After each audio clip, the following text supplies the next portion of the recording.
శాంతి అవ్యక్త బాప్దాత మురళి మనం ఎసెన్స్ తెలుసుకుందాం. 15/12/2006 మురళి ఈరోజు మనం రివైజ్ చేస్తున్నాం.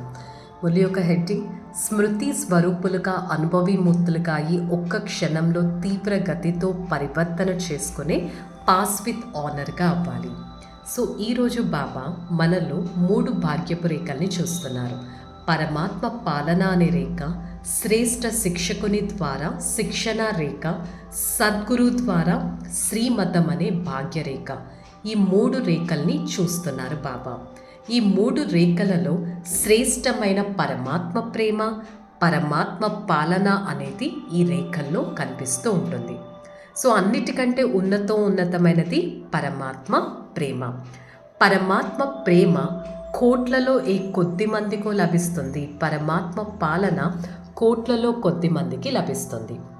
So at the same time ఇంత లభిస్తున్నా కూడా మనం డీలాగా ఎందుకుంటున్నామంటే మనం ఏదైతే అనుభవం చేసుకున్నామో దాన్ని స్మృతి స్వరూపంలోకి మనం తీసుకురావటం లేదు.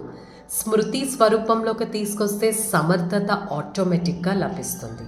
స్మృతిలో లేదు కాబట్టి భాగ్యపు రేఖ మెరుస్తుంది, కానీ ఎన్నో ప్రశ్నలు వస్తున్నాయి. అనుకోవటం లేదు కానీ చేసేస్తున్నాను, మాట్లాడకూడదు అనుకున్నాను మాట్లాడేస్తున్నానని. సో అది సంకల్పం వరకు వస్తుంది కానీ అది స్మృతి వరకు రావటం లేదు, అనుభవంలోకి రావట్లేదు. కాబట్టి అందుకే బాబా ఇంతకుముందు అండర్లైన్ పాయింట్ కూడా చెప్పారు. ఈ వర్తమాన సమయంలో అనుభూతి స్వరూపులుగా, అనుభూతి మూర్తులుగా అవ్వటమే మీ శ్రేష్టమైన స్థితి. అనుభవం అనేది ఉంటే ఉల్లాస ఉత్సాహం ఆటోమేటిక్గా వస్తుంది. అది మన ప్రతి మాట, కర్మ, అథారిటీలో ఆటోమేటిక్గా లభిస్తుంది. ప్రతి సబ్జెక్ట్లో జ్ఞానం యొక్క సబ్జెక్ట్స్లో కూడా అనుభూతి అవ్వాలి. ఫర్ ఎగ్జాంపుల్ నాలెడ్జ్ వినిపించేవారు చాలామంది ఉన్నారు, కానీ ఆ నాలెడ్జ్ని అనుభూతి స్వరూపంలోకి తీసుకురావటం చాలా ఇంపార్టెంట్. మెడిటేషన్ చేయించేవారు చాలామంది ఉన్నారు, ఆ మెడిటేషన్ చేసే సమయంలో శక్తిని అనుభూతి తీసుకురావడంలో చాలా తక్కువ మంది ఉన్నారు. సహన శక్తి కావాలంటే ఎదుర్కొనే శక్తి వచ్చేస్తుంది. సో అందుకని సదా అనుభవం అనేది ఉండాలి. మన స్థితి ఎలా ఉండాలి? స్థితి నిమిత్త భావం, వృత్తిలో శుభ భావన ఉండాలి, ఆత్మిక భావన, నిస్వార్థ భావన ఉండాలి.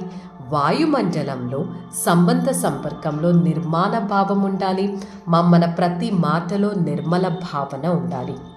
ఈ విశేషతలు చాలా ఇంపార్టెంట్. ఈ విశేషతలు ఉంటేనే మీరు పక్కాగా అయిపోతారు. నా సంస్కారం ఇలా ఉందని ఎక్స్క్యూజ్ చేయకూడదు, ఆ సంస్కారాన్ని చేంజ్ చేసేవారిగా అవ్వాలి.